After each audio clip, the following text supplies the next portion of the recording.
السلام علیکم ورحمۃ اللہ۔ الحمد للہ ان الحمد للہ نحمده ونستعینه ونستغفره ونعوذ باللہ من شرور انفسنا ومن سیئات اعمالنا من يهده الله فلا مضل له ومن يضلل الله فلا هادي له واشهد ان لا اله الا الله واشهد ان محمدا عبده ورسوله اما بعد فان خير الحديث كتاب الله وخير الهدي هدي محمد صلى الله عليه وعلى آله وسلم وشر الأمور محدثاتها وكل محدثة بدعة وكل بدعة ضلالة وكل ضلالة في النار.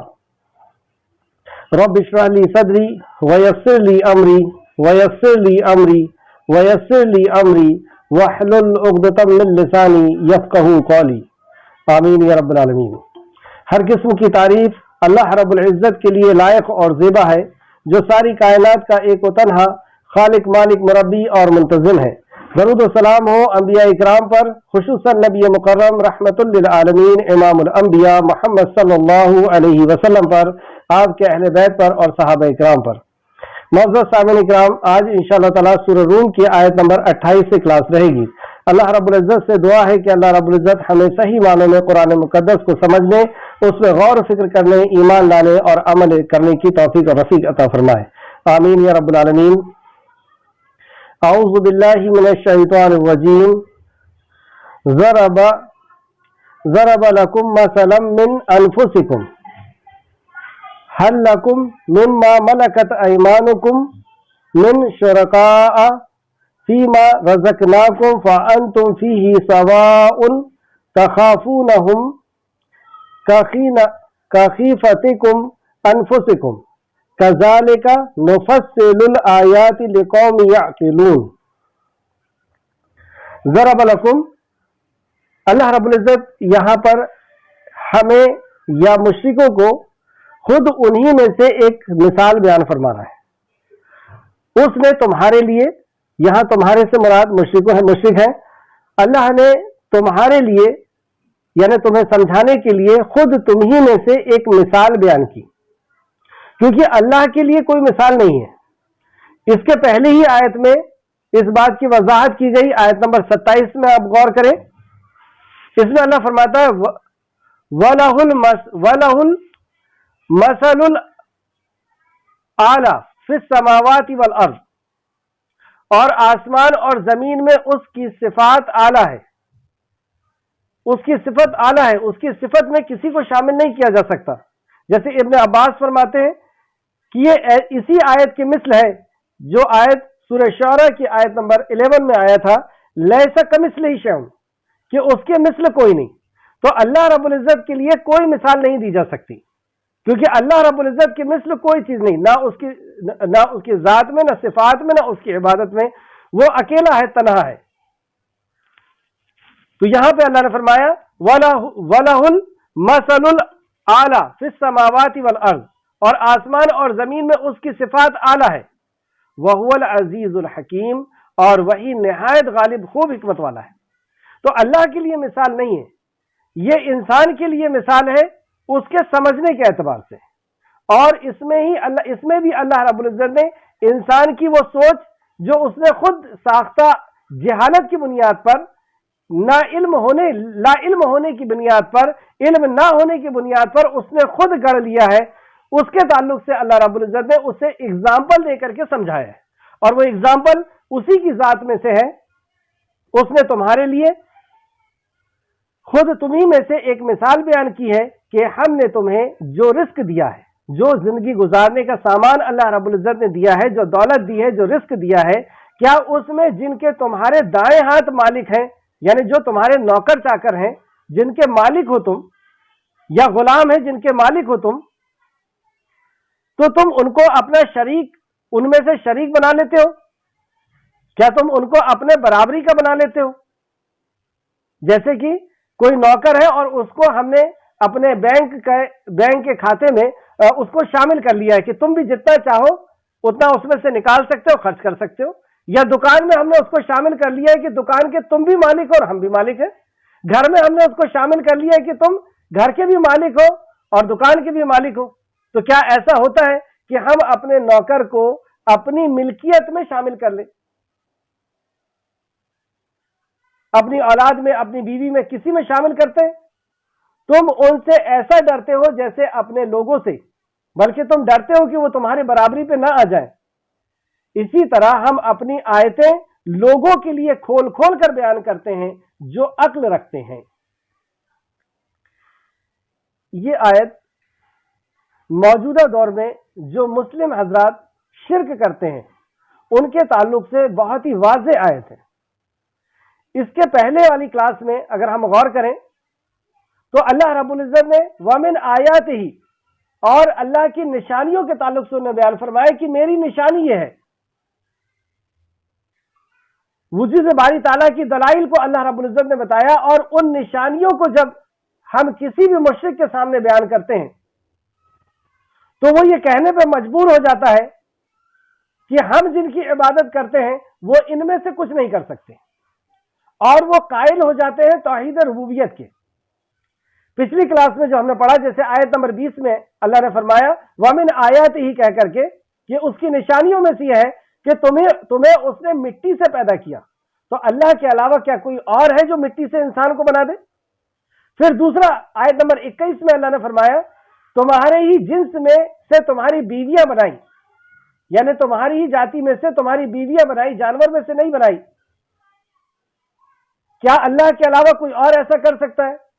اور اس کو فرمایا اللہ نے یتفکرون کہ یہ غور و فکر کرنے والوں کے لیے اس میں نشانی ہے۔ آیت نمبر 20 میں اللہ فرماتا ہے آسمان اور زمین کی تخلیق اور زبان اور رنگ کا اختلاف، آسمان اور زمین کی تخلیق کیا اللہ کے علاوہ کوئی اور کر سکتا ہے؟ کہ تم جس کی عبادت کرتے ہو انہوں نے آسمان اور زمین کی تخلیق کی ہے، اور زبان، ہر مخلوق کی الگ الگ زبان، ہر ایریے کی الگ الگ زبان، اور رنگ کا اختلاف یہ کہاں سے آ گیا؟ تو اس کے تعلق سے اللہ نے فرمایا للعالمین، جو علم والے ہیں وہ اس کو سمجھتے ہیں۔ آیت نمبر 23 کے اندر اللہ نے فرمایا رات اور دن کا سونا، یہ نیند جو آتی ہے اور اللہ کا تم فضل تلاش کرنے کے لیے نکلتے ہو، یہ کون کرتا ہے؟ یہ یسمعون کہا اللہ رب العزت نے کہ جو سنتے ہیں وہ اس بات کو سمجھ پاتے ہیں۔ آیت نمبر 24 میں اللہ نے فرمایا بجلی کی چمک اور کڑک، کیا کوئی اور دو بادلوں کو ٹکرا کر کے بجلی کی چمک اور کڑک کو پیدا کر سکتا ہے؟ پھر اللہ فرماتا ہے آسمان سے پانی کا برسانا، کیا اللہ رب العزت کے علاوہ بھی کوئی ہے جو آسمان سے پانی برسا دے؟ مردہ زمین کا جی اٹھنا، کہ مردہ زمین ہے اور اس میں مردہ دانے ہیں اور وہ اس کے اندر سے جو ہے دانا پھوٹ کر کے اور باہر آ رہا ہے۔ اللہ نے فرمایا یعقلون کہ عقل رکھنے والے اسے سمجھ پاتے ہیں۔ آیت نمبر 25 میں اللہ نے فرمایا آسمان اور زمین کا قائم ہونا، اس کا ٹھہر جانا، اس کا بننا، اس کا پیدائش، اس کا چلنا، اس کا سسٹم، یہ کون کرتا ہے؟ تو یہ ساری باتیں جب پچھلی رکوع میں ہم نے پڑھا تو اس سے ایک نتیجہ سامنے آیا کہ جب یہ باتیں ہم کسی بھی مشرک کے سامنے رکھتے ہیں تو وہ ان باتوں کو سن کر کے یہ کہے بغیر نہیں رہتا کہ یہ کرنے والی ذات تو اللہ کی ہے۔ اور ان آج کی جو کلاس ہے اس میں ہم آج کے دور کے جو اکثر مسلم ہیں جو شرک کرتے ہیں انہی کے تعلق سے سمجھیں گے۔ تو جب یہ باتیں ہم ان کے سامنے کرتے ہیں کہ مٹی سے کس نے پیدا کیا، تمہیں زندگی اور موت کون دیتا ہے، آسمان سے بارش کون برساتا ہے، زبان اور رنگ کا، اور یہ جب چیزیں ہم ان کو کہتے ہیں تو وہ کہتے ہیں یہ کام تو صرف اللہ کرتا ہے، تو یہ توحید ربوبیت کے تو قائل ہو جاتے ہیں۔ اور مشرکین مکہ بھی توحید ربوبیت کے قائل تھے۔ توحید ربوبیت کیا؟ کہ وہ خالق، مالک اور مدبر اللہ کو مانتے تھے۔ خالق یعنی پیدا کرنے والا، اور جو پیدا کرنے والا ہوتا ہے وہ حفاظت بھی کرتا ہے اور وہ رزق بھی دیتا ہے اور وہ ضرورتوں کو بھی پوری کرتا ہے۔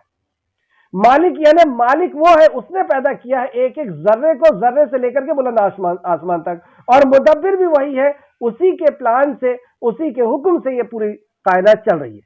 تو توحید ربوبیت میں تو یہ قائل ہو جاتے ہیں، لیکن یہ اکثر و بیشتر اس کے اندر سے جو مشرکین ہیں وہ دو راہیں نکالتے ہیں۔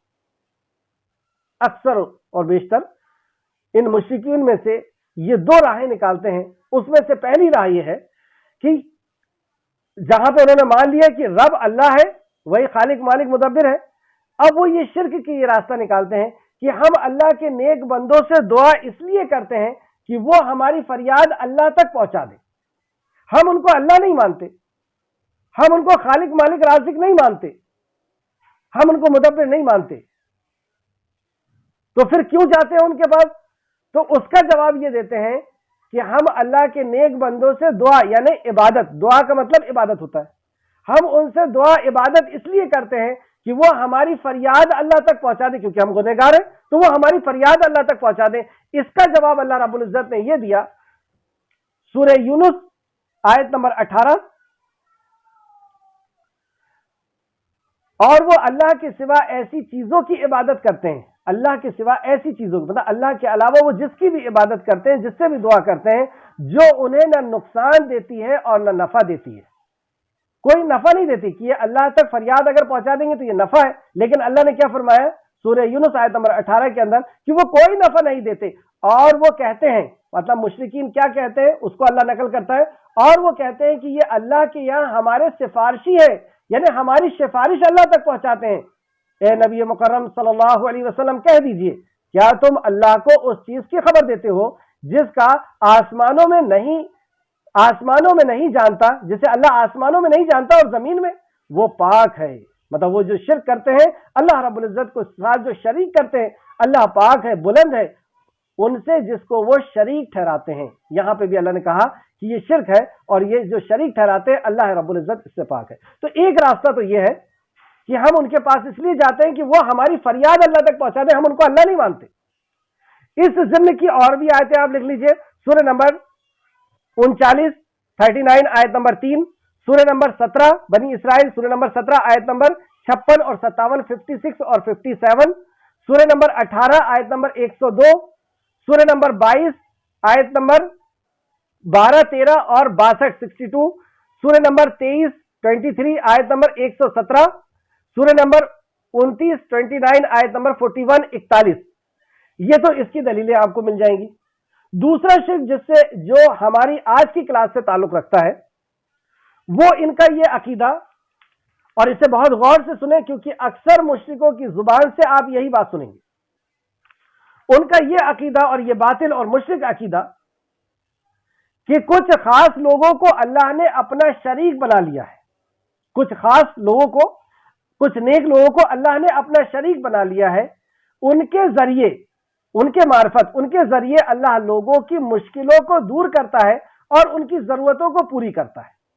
یہ ان کا عقیدہ ہے، یعنی ہر ایریے کے اندر اللہ رب العزت نے ایک کو مخصوص کر دیا ہے کہ بامبے کے لیے ایک ہے، ناگپور کے لیے ایک ہے، جبل پور کے لیے اور اندور کے لیے ایک ہے۔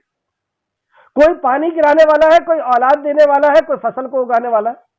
یہ مشرکین کا عقیدہ تھا، سب کے الگ الگ بت تھے، اور خانہ کعبہ کے اندر جنہوں نے ان کو مجسم کر کے رکھے ہوئے تھے، ان کو سجا کر کے رکھے ہوئے تھے۔ کسی کے لیے وہ پانی کے لیے جاتے تھے، کسی کے لیے پاس اولاد کے لیے جاتے تھے، فلاح کے لیے۔ اور کیا عقیدہ ہے کہ اللہ تو اللہ ہے، وہی خالق ہے، وہی مالک ہے، وہی آسمان سے بارش برساتا ہے، زمین سے غلہ اگاتا ہے، وہی زندگی اور موت کا مالک ہے، وہی تقدیر کا بھی مالک ہے۔ لیکن یہ لوگ جو ہے اللہ رب العزت نے انہیں شریک بنا لیا ہے۔ تو اللہ رب العزت نے اس بات کو سمجھایا اس آیت کے اندر، اور اگزامپل دے کر کے سمجھایا، کیونکہ اگزامپل سے بات سمجھ میں آتی ہے۔ اس آیت کا شان نزول کیا ہے اس کو پہلے نوٹ کریں۔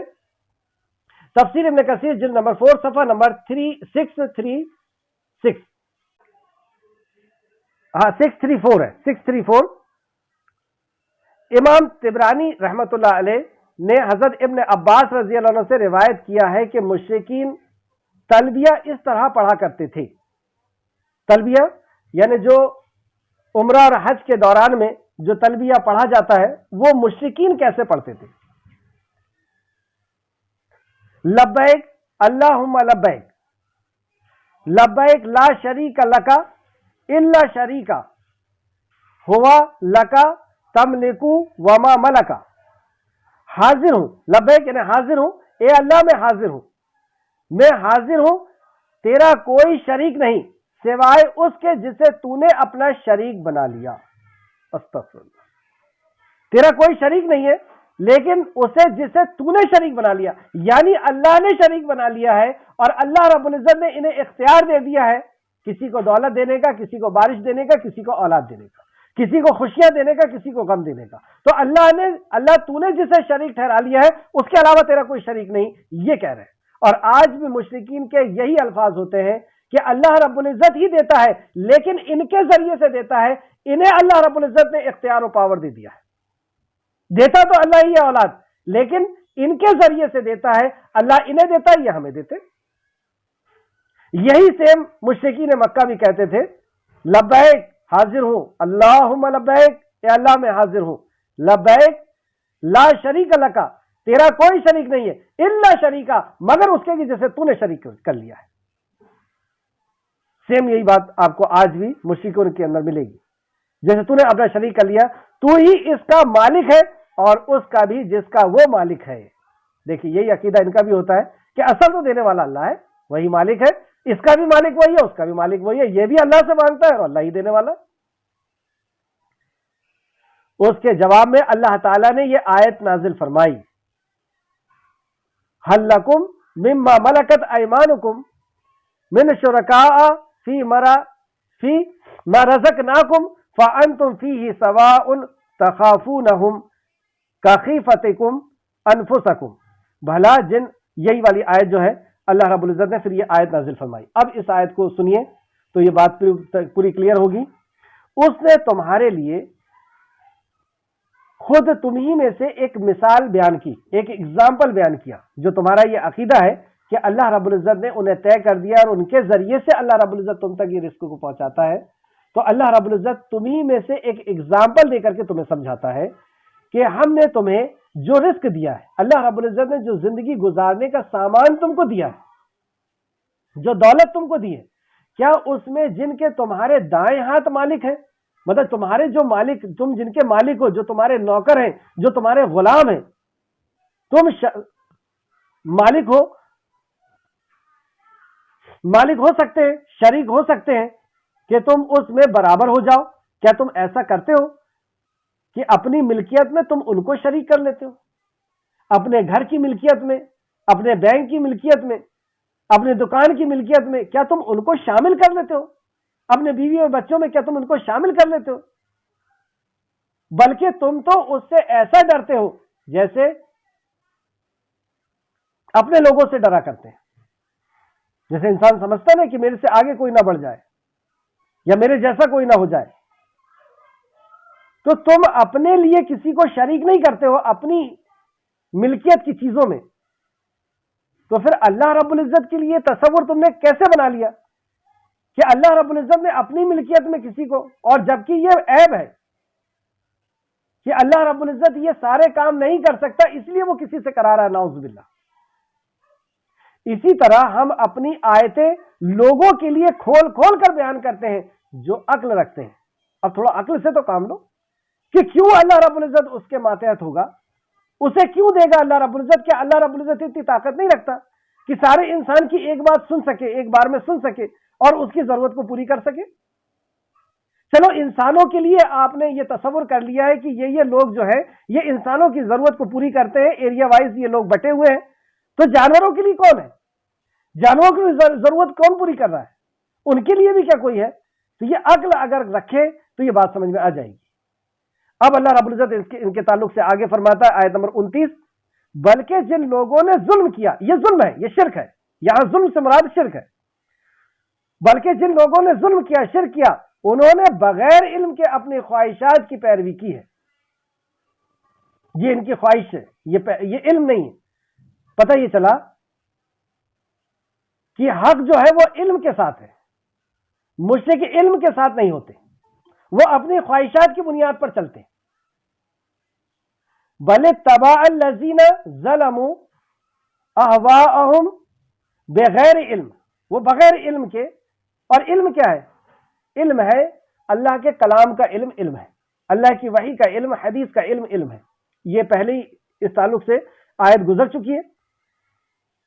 تو آپ مشرکوں سے اگر پوچھ کے بھی دیکھیں کہ کیا تم نے قرآن اور حدیث کا تمہیں علم ہے؟ کیا تم نے قرآن کو اپنی زبان میں سمجھ کر کے اس کو پڑھا ہے؟ کیا حدیث کو اپنی زبان میں سمجھ کر کے پڑھا ہے؟ تو مشرک یہی بات کہتا ہوا آپ کو ملے گا کہ قرآن ہمارے سمجھنے کی چیز نہیں، وہ تو اتنے علوم چاہیے اور ایسا چاہیے اور ویسا چاہیے، تو یہ علم سے خالی ہوتے ہیں۔ تو یہ چلتے کس کے اوپر ہے؟ یہ مشرکین اپنی خواہشات کی بنیاد پہ چلتے ہیں، جو انہیں اچھا لگ گیا، جو باپ دادا سے چلا آ رہا ہے، جہاں پہ بھیڑ ہے بس وہیں پہ یہ بھیڑ چال چلی چلے جائے۔ بلکہ جن لوگوں نے ظلم کیا، یہ ظلم ہے، یہ اپنی ذات کے اوپر، اپنے آپ کے اوپر یہ ظلم کر رہے ہیں، جو شرک کر رہے ہیں، انہوں نے بغیر علم کے اپنی خواہشات کی پیروی کی ہے۔ اس کی کوئی دلیل ان کو پورے قرآن و حدیث کے اندر نہیں ملے گی کہ اللہ رب العزت نے فلاں فلاں کو مختار بنا دیا ہے۔ پھر جسے اللہ نے گمراہ کر دیا، یہ ہے گمراہی۔ جسے اللہ نے گمراہ کر دیا وہ اسے کون ہدایت دے سکتا ہے؟ تو جو اللہ کا حق کسی اور کو دے، جو اللہ کے دین کے طرف، علم کے طرف اس کے نہ آئے، تو اللہ رب العزت ایسے شخص کو گمراہی کے راستے میں چھوڑ دیتا ہے، اور پھر اسے کوئی ہدایت دینے والا نہیں ملتا، اور ان کے لیے کوئی مدد کرنے والا نہیں۔ وَمَا لَهُم مِّن نَاصِرِينَ، ان کے لیے کوئی ناصر نہیں آنے والا، ان کے لیے کوئی مددگار نہیں ہو سکتا۔ یہ بہت اہم تھی کہ جو آج ربوبیت کے قائل ہیں، اور آج کے دور میں اگر آپ غور کریں تو اس قدر جہالت ہے کہ ہمارے علاقے کے لوگ تو توحید ربوبیت کے بھی قائل نہیں، اور جو توحید ربوبیت کے قائل ہیں وہ اسماء الحسنہ میں جا کر کے جو اللہ رب العزت کی صفات ہے، یا پھر یہ دو چیز آپ کو اکثر ملے گی کہ ہم ان کے پاس اس لیے جاتے ہیں کہ وہ ہماری فریاد اللہ تک پہنچا دیں، یا پھر دوسرا یہ عقیدہ کہ دیتا تو اللہ ہی ہے لیکن ان کے ذریعے سے دیتا ہے۔ یہ سارے عقیدے جو ہے باطل ہیں، اور اس کی دلیل یہ تھی آیت نمبر 28 اور 29۔ آیت نمبر 30 پہ آتے ہیں، اور اس میں اس کے آگے کا موضوع کہ جب بندے کو توحید سمجھ میں آ جائے تو وہ توحید کے اوپر کیسے قائم ہو، اس دین کے اوپر کیسے قائم ہو، اس تعلق سے اعوذ باللہ من الشیطان الرجیم، آیت نمبر 30۔ فَأَقِمْ وَجْهَكَ لِلدِّينِ حَنِيفًا فِطْرَةَ اللَّهِ الَّتِي فَطَرَ النَّاسَ عَلَيْهَا لَا تَبْدِيلَ لِخَلْقِ اللَّهِ ذَلِكَ الدِّينُ الْقَيِّمُ وَلَكِنَّ أَكْثَرَ النَّاسِ لَا يَعْلَمُونَ۔ پس آپ یکسو ہو کر کے اپنا رخ دین کے لیے سیدھا کرنے، اللہ کی فطرت کی طرف، اللہ کی فطرت اختیار کریں۔ یعنی یہ دین جو ہے دین فطرت ہے، یہ اللہ رب العزت کی طرف سے نازل کیا ہوا دین ہے۔ اپنے آپ کو یکسو کر کے، یعنی سارے باطل معبودوں سے کٹ کر کے اور سارے باطل مذاہب زندگی گزارنے کے طریقے سے کٹ کر کے، وہ طریقہ قرآن و حدیث کے خلاف، اللہ رب العزت کے دین کے خلاف، اگر ماں باپ کا ہے تو اسے چھوڑ دو، اگر تمہاری نفسانی خواہشات کا تو اسے چھوڑ دو، اگر تمہارے معاشرے کا ہے، تمہاری خاندان کا تو اسے چھوڑ دو، اور یہ سارے مذاہب کو چھوڑ کر کے، سارے باطل جو ہے دین کو چھوڑ کر کے اللہ کے دین کے لیے خالص ہو جاؤ۔ اس تعلق سے اور بھی آیتیں ہیں، یہاں پہ پہلے دیکھ لیں آپ۔ پس آپ یکسو ہو کر کے اپنا رخ دین کے لیے سیدھا کر لیں، اللہ کی فطرت اختیار کریں، کیونکہ یہ دین جو ہے یہ فطرت ہے، یہ اللہ رب العزت نے انسان کے اندر انبلٹ کیا ہوا ہے۔ کیسے اس نے ڈالا ہوا ہے، اس تعلق سے اور آیت، کیسے اللہ نے ڈالا ہوا ہے اس کے تعلق سے ایک آیت دیکھیں جو اللہ رب العزت نے، یاد رہے کہ اللہ تعالیٰ نے مخلوق کو اپنی معرفت اور اپنی توحید پر پیدا فرمایا ہے۔ تفسیر ابن کثیر جلد نمبر 4 صفحہ نمبر 635۔ اس تعلق سے ایک بہت پیاری آیت آپ لے کر کے آتے ہیں، سورہ آراف آیت نمبر 172۔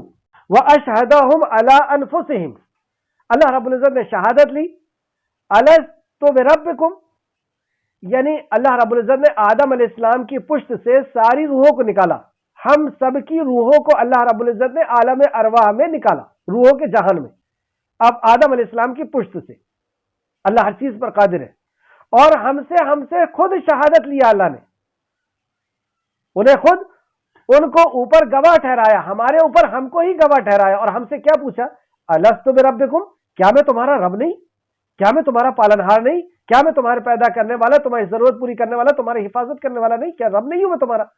تو ہم نے کیا کہا تھا عالم ارواح میں جو ہم بھول گئے، اسی کو یاد دلانے کے لیے وقتاً فوقتاً انبیاء دنیا کے اندر آتے رہے، اور ایک ہی چیز کا اللہ رب العزت نے شہادت دیا تھا، الستُ بربکم، تو ہم سب نے کہا تھا قالوا بلا، کیوں نہیں، ہم گواہ ہیں اس بات کے کہ تو ہی ہمارا رب ہے، قالوا بلا شہیدنا، ہم شہادت دیتے ہیں، ہم گواہ ہیں اس بات کے کہ تو ہی ہمارا رب ہے۔ تو یہ بات ہمارے کو اللہ رب العزت نے انبلٹ کر کے اندر ہی ڈال کر کے پہنچائی ہے۔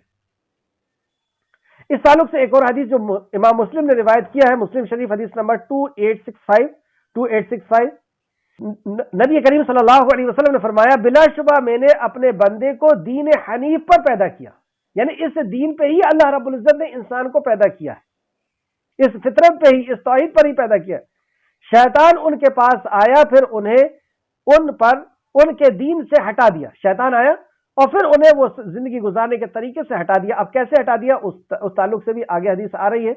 یہاں پہ ہم دیکھتے ہیں کہ دین حنیف جو اللہ رب العزت کی طرف سے دین ہے، اس تعلق سے قرآن میں اور کہاں کہاں ہمیں آیتیں ملتی ہیں۔ سورہ آل عمران آیت نمبر 19 اللہ فرماتا ہے ان الدین عند اللہ الاسلام۔ اب دین کیا ہے؟ ان الدین، بے شک دین، عند اللہ، اللہ کے نزدیک اسلام ہے، یعنی دین یعنی زندگی گزارنے کا دستور حیات، زندگی گزارنے کا طریقہ، کیا عقیدہ ہوگا، کیا عمل ہوگا، یہ دین ہے، اور یہ دین اسلام ہے جو اسلام نبی مکرم پر نازل ہوا۔ دوسرا سورہ آل عمران آیت نمبر 85، سورہ آل عمران آیت نمبر 85 وَمَن يَبْتَغِي غَيْرَ الْإِسْلَامِ دِينًا فَلَن يُقْبَلَ مِنْهُ وَهُوَ فِي الْآخِرَةِ مِنَ الْخَاسِرِينَ۔ اور جو اسلام کے علاوہ کوئی اور دین تلاش کرے، زندگی گزارنے کا طریقہ اسلام کے علاوہ کوئی اور تلاش کرے، وہ عبادت ہو یا مسائل ہو، اللہ کے دین میں جو اللہ نے نازل کیا اس کے علاوہ کوئی اور تلاش کر رہا ہے، اپنے باپ دادا کا، اپنے معاشرے کا، اپنی نفس کا، کوئی بھی تلاش کر رہا ہے تو اسے اس پر ہرگز قبول نہیں کیا جائے گا۔ اللہ رب العزت اس زندگی گزارنے کے طریقے کو ہرگز قبول نہیں کرے گا اور وہ آخرت میں خسارہ اٹھانے والوں میں سے ہوگا۔ اور اسی طریقے سے اللہ رب العزت نے اور دوسری جگہ فرمایا سورہ مائدہ آیت نمبر 3، سورہ مائدہ آیت نمبر 3 الیوم اکملت لکم دینکم واتممت علیکم نعمتی ورضیت لکم اسلام دینا۔ الیوم، آج کے دن، میں نے تمہارے لیے تمہارا دین کامل کر دیا، یعنی یہ دین میں کسی اور کا عمل دخل نہیں ہے، اس دین کو اللہ نے نازل کیا ہے، اللہ فرماتا ہے کہ میں نے اس کو کمپلیٹ کر دیا۔ اب اگر اس دین کے اندر سے کوئی کچھ نکال رہا ہے تو گویا کہ وہ اللہ رب العزت کے دین کو کمپلیٹ نہیں سمجھ رہا، کچھ ڈال رہا ہے تو گویا کہ وہ اللہ رب العزت کے دین کو کمپلیٹ نہیں سمجھ رہا، اور اس میں کسی کا عمل دخل نہیں ہے، اللہ نے نازل کیا ہے۔ آج میں نے تمہارے لیے تمہارا دین کامل کر دیا اور تم پر اپنی نعمت پوری کر دی۔ یہ نعمت ہے، یہ اتنا پیارا زندگی گزارنے کا طریقہ کہ ہر چیز سب سے، اور ایسی فطرت ہے یہ کہ اسی میں سکون ہے۔ اس دین سے ہٹ کر کے آپ ذرا سا بھی کوئی کام کریں گے دل کے اندر سکون اور اطمینان ختم ہو جائے گا۔ آگے اللہ فرماتا ہے اور تمہارے لیے اسلام کو دین ہونے کی حیثیت سے پسند کر لیا ہے۔ اس زندگی گزارنے کے سسٹم کو اللہ فرماتا ہے کہ میں نے تمہارے لیے پسند کر لیا ہے، یعنی صرف دین اسلام ہی صراط مستقیم ہے۔ اس تعلق سے بھی اللہ فرماتا ہے سورہ انعام آیت نمبر 161 قل اننی ہدانی ربی الی صراط مستقیم دینا قیم ملت ابراہیم حنیفہ وما کان من المشرکین۔ اب دین کی اصل یہاں پہ آئی کہ اگر یہ نہیں تو سارا دین نہیں۔ کیا فرمایا؟ قل اننی ہدانی، کہہ دیجئے بے شک مجھے تو میرے رب نے سیدھے راستے کے طرف رہنمائی کر دی ہے، جو مضبوط دین ہے۔ کہہ دیجئے بے شک مجھے تو میرے رب نے سیدھے راستے کی طرف ہدایت کر دی ہے جو مضبوط دین ہے۔ ابراہیم کی ملت ابراہیم، یہ ابراہیم کی ملت ہے، اور ابراہیم کی ملت کیا اور یہ دین کیا؟ وما کان من المشرکین، جو ایک ہی طرف کا تھا اور مشرکوں میں سے نہ تھا۔ ابراہیم حنیفہ، جو ابراہیم حنیف تھا، یعنی سارے باطل معبود سے کٹ کر کے ایک اللہ۔ اب یہ معبود سے کیا مراد ہے کہ قانون، زندگی گزارنے کا قانون اللہ رب العزت کا ہوگا اور عبادت بھی اسی کی ہوگی۔ توحید عبادت میں یہ دو چیز ہوتی ہے کہ شریعت اسی کی ہوگی اور عبادت بھی اسی کی ہوگی۔ وما کان من المشرکین، اور میں شرک کرنے والوں میں سے نہیں۔ زندگی گزارنے کا طریقہ میں کسی اور سے نہیں لے سکتا، عبادت کسی اور کی نہیں ہو سکتی، یہ اصل دین ہے۔ آیت نمبر 30 پس اے نبی آپ یکسو ہو کر اپنا رخ دین کے لیے سیدھا رکھیں، اللہ کی فطرت کی طرف۔ یہ ہمیں بھی اور قیامت تک آنے والے مسلمان کے لیے اللہ رب العزت کی طرف سے حکم ہے کہ ہم سارے باطل مذاہب سے کٹ کر کے اور وہ مذہب جو اللہ نے نازل کیا ہے اس کے اوپر ہم صبح اور شام کریں، اسی کے حساب سے ہمارا بزنس ہو، اسی کے حساب سے ہمارا شادی بیاہ ہو، اسی حساب سے میت ہو، اسی حساب سے ہمارا لین دین ہو، اسی کے حساب سے ہماری رشتہ داریاں ہو اور رشتہ داریوں کو نبھانا ہو۔ زندگی کے ہر فیلڈ میں ہمیں وہی زندگی گزارنے کا طریقہ لینے کے لیے اللہ نے کہا کہ تم اپنے آپ کو حنیف کر لو، جس پر اس نے لوگوں کو پیدا کیا، اور اصل میں تمہاری پیدائش بھی اسی پر ہے، اسی پہ تمہارا الا بذکر اللہ تطمئن القلوب، خبردار ہو جاؤ کہ دلوں کا سکون تو اللہ کے ذکر میں ہے، یعنی اسی دین پر جب تم عمل کرو گے تو اسی میں تمہیں سکون ملے گا۔ اللہ کی تخلیق میں تبدیلی نہیں ہو سکتی، یہی سیدھا دین ہے۔ یہ اللہ کی تخلیق ہے اور اس کی تخلیق میں تبدیلی نہیں ہوتی، اور یہی سیدھا دین ہے۔ یہ دین جو ہے وہ سارے انبیاء کا ایک رہا ہے، مسائل کے اندر وقت کے اعتبار سے اللہ رب العزت نے چینج کیا ہے۔ جیسے آدم علیہ السلام کے دور میں بہن بھائی کا نکاح ہوتا تھا، یعنی ایک ٹائم میں ایک لڑکا اور ایک لڑکی کی ولادت ہوتی تھی، اور دوسرے ٹائم میں ایک لڑکا اور ایک لڑکی کی ولادت ہوتی تھی، تو پہلے والے سے دوسرے کا اور دوسرے والے سے پہلے کا اس طریقے سے نکاح ہوتا تھا، لیکن بعد کی شریعت میں یہ حرام کر دیا گیا، اور ہماری شریعت میں بالکل حرام ہے۔ تو وقتاً فوقتاً جیسی ضرورت تھی اس حساب سے شریعت کے اندر یعنی نیم کے اندر چینج ہوا ہے، لیکن عقائد وہی ہے، دین وہی ہے، اور لیکن اکثر لوگ نہیں جانتے۔ آیت نمبر 31، اس کی طرف رجوع کرتے ہوئے منیبین الیہ۔ اب یہاں پہ آپ غور کریں کہ یہ دین حنیف کے طرف آ جانا واقعی ایک مشکل کام ہے، کہ کبھی دوست ناراض ہوں گے، کبھی رشتہ دار ناراض ہوں گے، کبھی خاندان روٹ جائے گی، کبھی معاشرہ ناراض ہو جائے گا، کیسے کاروبار کریں گے؟ اب اس دین کے لیے خالص ہونے کی بات کی جا رہی ہے کہ اللہ رب العزت پیور دین کو قبول کرتا ہے۔ فصل میں کافہ، اسلام میں پورے کے پورے داخل ہو جاؤ۔ ہم خود ملاوٹ والی چیز کو لینا پسند نہیں کرتے۔ ہمارے گھر کے سامنے کوئی آئے اور دودھ میں پانی ملا کر کے دے، لیں گے نہیں؟ تو اللہ رب العزت جنت کے لیے ملاوٹ والا مسلمان کیسے لیتا؟ اسے پیور چاہیے۔ تو اب ہم پورے کے پورے اسلام میں کیسے آ سکتے ہیں؟ اس کے لیے ایک اصول یہاں پہ ہمیں اشارتاً مل رہا ہے۔ اللہ فرماتا ہے منیبین الیہ، اس کے طرف رجوع کرتے ہوئے، یعنی دین پر قائم رہو، جم جاؤ، ڈٹ جاؤ، اس کے طرف رجوع کرتے ہوئے۔ اب نفس کچھ اور کہہ رہی ہے لیکن تم اس کے طرف رجوع کرو، خاندان کچھ کہہ رہا ہے، رشتہ دار کچھ کہہ رہے ہیں، باپ کچھ کہہ رہا ہے، شخص کی طرف رجوع کرو، لوٹو اس کے طرف، منیبین الیہ۔ اور یہ لوٹنا کیسا ہے؟ واتقوا، اور تقوی اختیار کرو، ڈر جاؤ اللہ رب العزت سے، اللہ کی پکڑ سے، اللہ کے غضب سے۔ اور اللہ کی ناراضگی کے ساتھ تم کیسے جی سکتے ہو؟ اس کی ایسی محبت ہو کہ اس کی ناراضگی کا ڈر ہو۔ واتقوا، اور تقوی اختیار کرو۔ اور پھر ایک اور وَأَقِيمُوا الصَّلَاةَ، اب نماز قائم کرو۔ دوسری جگہ فرمایا نا اللہ نے ان الصلاۃ تنہا عن الفحشاء والمنکر، فحش اور منکر سے روکتی ہے نماز۔ نماز ایک بہت بڑی طاقت ہے ہمارے لیے، کیونکہ یہ اللہ سے معراج ہے، اللہ سے بندہ ہم کلام ہوتا ہے، اور جب بندہ اللہ سے ہم کلام ہونے لگتا ہے تو اس کے اندر سے برائیاں جھڑنا شروع ہو جاتی ہے۔ پچھلی کلاسوں میں ہم پڑھ چکے ہیں۔ تو پھر تم اقیم الصلاۃ، اور نماز قائم کرو، ولا تکونوا من المشرکین، اور مشرکوں میں سے مت ہو۔ اگر شرک آ گیا تو پھر یہ ساری عبادتیں بیکار ہیں۔ پوری زندگی کے اندر ساری عبادتیں کر رہے ہیں، ساتھ میں شرک بھی ہے، تو اللہ رب العزت وہ ساری عبادتوں کو قبول نہیں کرنے والا۔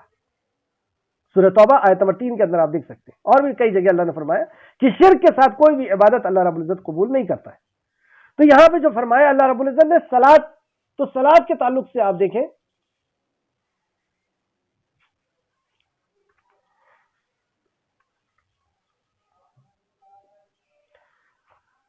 سیدنا جابر رضی اللہ عنہ بیان کرتے ہیں کہ رسول اللہ صلی اللہ علیہ وسلم نے فرمایا کفر اور شرک، یعنی مسلمان اور کفر اور شرک کے نماز کا چھوڑنا ہے۔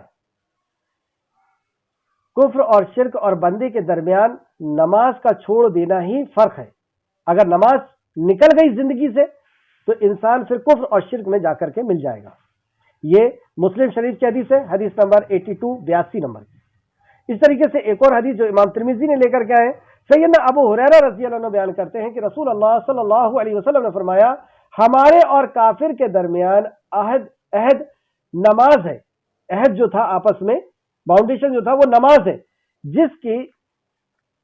جس نے اسے چھوڑ دیا اس نے کفر کیا، مطلب وہ ہم میں سے نہیں، اس نے کفر کیا۔ ترمذی شریف حدیث نمبر 2621، ایک اور حدیث جو امام ترمذی نہیں لے کے آئے، رسول اللہ صلی اللہ علیہ وسلم کے صحابہ نماز کے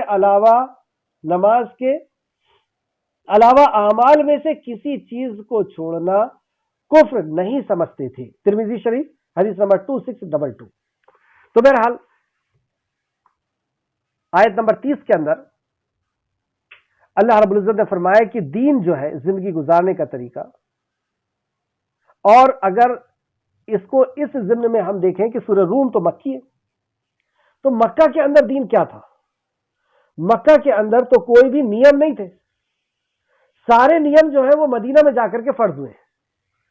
تو یہاں پہ جو دین تھا وہ دین حنیف، جو یہاں پہ میں نے ایک آیت کے ضمن میں آپ کے سامنے پیش کیا، سورہ انعام آیت نمبر 161 میں، کہ یہ ہے دین، کیونکہ مکہ کے اندر توحید، آخرت اور رسالت یہی تھی۔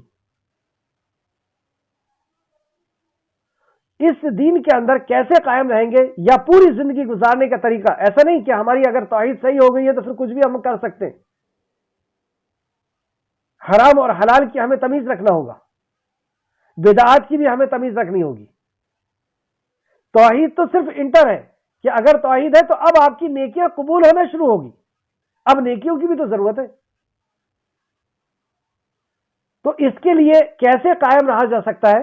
تو منیبین الہی، اس کے طرف رجوع کرتے ہوئے، یعنی دین پر قائم رہو، ڈٹ جاؤ، واتقوا، اور اللہ کا تقوی اختیار کرو، واقیموا الصلاۃ، نماز قائم کرو، ولا تکونوا من المشرکین، اور مشرکوں میں سے مت ہو جاؤ۔ آیت نمبر 32، جن لوگوں نے اپنے دین کو ٹکڑے ٹکڑے کر دیا، پچھلی دو آیت میں، پہلی آیت میں 30 نمبر کی آیت میں ہم نے دیکھا کہ دین میں ہم کو خالص ہو جانا ہے۔ دین میں خالص ہونے کے لیے ہمیں سپورٹ کیسے ملے گا، کیسے ہم دین میں قائم ہو سکتے؟ تو منیبینہ، دین میں قائم رہیں گے، اس کے طرف رجوع کرتے رہیں گے، اس کی شریعت کی طرف رجوع کرتے رہیں گے، جو نیم اس نے بنائے، جو طریقہ اس نے بتایا اس کی طرف رجوع کرتے رہیں گے۔ ویسی ہی ہماری توحید رہے گی، ویسی ہماری رسالت رہے گی، ویسی ہماری سنتوں کی پابندی رہے گی، اور تقوی اختیار کریں گے، نماز قائم کریں گے، اور شرک کی ملاوٹ سے اپنے عمل کو بچاتے رہیں گے۔ اس تعلق سے ایک بہت پیاری حدیث جو تفسیر ابن کثیر نہیں لے کے آیا، اسے بھی نوٹ کر لیں،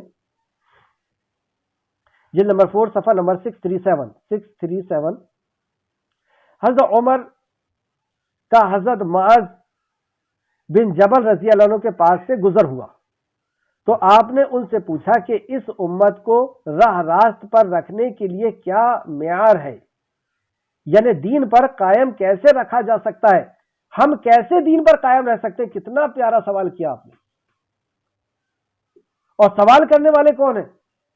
حضرت عمر فاروق رضی اللہ عنہ، اور سوال جن سے کر رہے ہیں وہ معاذ بن جبل رضی اللہ عنہ، جلیل القدر پیغمبر صحابی، اور سوال بھی کیسا کہ دین پر قائم رکھا کیسے جا سکتا ہے اس امت کو؟ خلیفہ وقت ہے، ہم خود سوچیں کہ ہم کیسے دین پر قائم رہ سکتے ہیں۔ اب حدیث پھر سے سنیں، حضرت عمر فاروق رضی اللہ عنہ کا حضرت معاذ بن جبل رضی اللہ عنہ کے پاس سے گزر ہوا تو آپ نے ان سے پوچھا کہ اس امت کو راہ راست پر رکھنے کے لیے کیا معیار ہے؟ حضرت معاذ بن جبل رضی اللہ عنہ نے فرمایا 3 باتیں، اور وہی امت کی نجات کا ضامن ہے۔ وہ 3 چیزیں جب امت کے اندر رہے گی تو ہی یہ گارنٹی ہے اس کی نجات کی، ورنہ نجات خطرے میں۔ وہ کیا ہے؟